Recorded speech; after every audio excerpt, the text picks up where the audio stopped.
తండ్రినే చొక్కా పట్టుకొని నిలదీసిన మహాలక్ష్మి ఇంత దారుణానికి వడికడతారా? తన జీవితాంతం జైల్లోనే ఉండాలని చేస్తారా? ఛీ! మీరసలు మనుషులేనా? మీరు మారుతారు అని నేను నమ్మాను. కానీ మీరు మారరు. మృగాల కన్నా హీనం అంటూ మహాలక్ష్మి ప్రతాప్‌ని, వాళ్ళ అన్నయ్యని, వాళ్ళ కుటుంబం మొత్తాన్ని చీకొట్టి ఇంట్లో నుండి చక్రిని తీసుకొని వెళ్ళిపోతుంది. ఒక్కసారిగా ప్రతాప్ మొహంలో నేను అనుకోని తొందరపడ్డానేమో అన్న విధంగా ఆలోచనలోకి వెళ్ళిపోతాడు ప్రతాప్.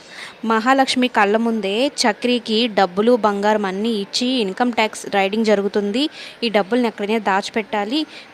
చక్రి హెల్ప్ తీసుకోవాలనుకుంటున్నానని మహాలక్ష్మిని అడగగానే మహాలక్ష్మి సరేలే తన కన్న తండ్రి ఇబ్బందుల్లో ఉన్నాడు కదా, చక్రి మనం ఆదుకోకపోతే ఎట్లాగా, ఈ డబ్బులు తీసుకొని వెళ్ళు అని అయితే చెప్తుంది. అయితే మహాలక్ష్మి మాట కాదని లేక చక్రి ఆ డబ్బుల్ని తీసుకొని వెళ్ళి వాళ్ళ ఫ్రెండ్ వాళ్ళ ఇంట్లో ప్రతాప్ చెప్పిన ఒక అడ్రస్కి వెళ్ళాలని చూస్తూ ఉంటాడు. అయితే దారి మధ్యలో అనుకోకుండా ఒక అమ్మాయి యాక్సిడెంట్ అయి పడిపోయినట్టు, ఆ తర్వాత దొంగలు వచ్చి చక్రి గొంతు మీద పెట్టి ఆ బంగారం అంతా తీసుకుపోయేలాగా చేసేటట్టు ప్రతాప్ ముందే వాళ్ళకి డబ్బులు ఇచ్చి మాట్లాడి పెట్టుంటాడు. ఇదంతా ప్రతాప్ పనే.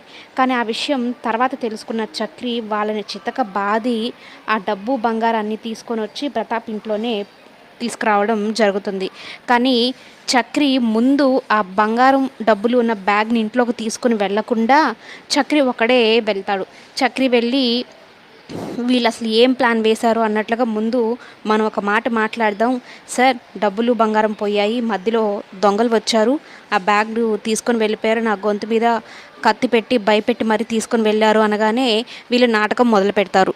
మహాలక్ష్మి ముందు ఏం మాట్లాడుతున్నారు, బంగారం నగలు పోవడం ఏంటి, మధ్యలో దొంగలు రావడం ఏంటి, అంటే నువ్వు మా ఫ్రెండ్ వాళ్ళ ఇంటికి వెళ్ళలేదా, మధ్యలో దొంగలు వచ్చారని చెప్తున్నావంటే ఇదంతా నీ నాటకాలా, అంటే నువ్వే ఆ డబ్బులు బంగారం కొట్టేసి ఇలా నాటకం ఆడుతున్నావా అని చెప్పగానే మహాలక్ష్మి ఏం మాట్లాడుతున్నారు మీరు, చక్రి అలాంటి వాడు కాదు, డబ్బు కోసం అలాంటి పని చేసే వ్యక్తి అస్సలు కాదు, తన గురించి నాకు బాగా తెలుసు అంటూ ఉంటే నీకేం తెలీదు, వాడు డబ్బు కోసమే నిన్ను ప్రేమించి పెళ్లి చేసుకున్నట్టు నాటకం ఆడాడు, ఇదంతా డబ్బు కోసమే, ఇప్పుడు ఆ డబ్బు బంగారం చేతికి వచ్చేసరికి ఇలాంటి నాటకం ఆడుతున్నాడు అని చెప్పగానే ఇక చక్రికి కోపం వచ్చి ఆది మీదకి కొట్టడానికి వెళ్తాడు.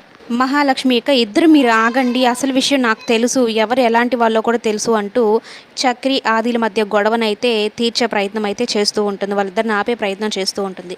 మహాలక్ష్మికి అప్పుడే అర్థమవుతుంది, నన్ను ఇంటికి తీసుకొచ్చినట్టుగా తీసుకుని వచ్చి చక్రి మీద నాకు ఇలాంటి ఒక అభిప్రాయాన్ని క్రియేట్ చేసి చక్రి ఇలాంటి వాడు డబ్బు కోసం ఎంత పనైనా చేస్తాడు, నిన్ను ప్రేమించింది కూడా అందుకే అన్నట్టుగా యాక్టింగ్ చేసి ఇదంతా చేసి చక్రి మీదే నాకు అసహ్యం కలిగేలాగా చేద్దామని వీళ్ళ ప్లాన్.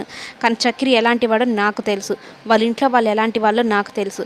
ఇక వీళ్ళ బుద్ధి అర్థమైంది, వీళ్ళకి నిజం కూడా చెప్పకూడదు, మా ఇద్దరిది నిజమైన పెళ్ళి కాదు అబద్ధ పెళ్ళి అనే విషయం కూడా వీళ్ళకి చెప్పకూడదు, ఇక్కడ నుంచి ఎంత వీలైనంత త్వరగా ఇక్కడ నుంచి బయటపడాలి అనుకొని నా కళ్ళ ముందే నా భర్తని కొట్టాలని చూస్తారా, నా భర్తని అబద్ధపు ఒక దొంగతనం కేసులో ఇరికించాలని చూస్తారా, తన్ని జైల్లో పెట్టించాలని చూస్తారా, మిమ్మల్ని ఇంక జీవితంలో నేను నమ్మను, మీరు మారారని అనుకొని ఈ ఇంటి దాకా వచ్చాను, కానీ నా కళ్ళ ముందే నా భర్తకి ఇంత మీరు అవమానం చేస్తూ ఉంటే నేను సహించను.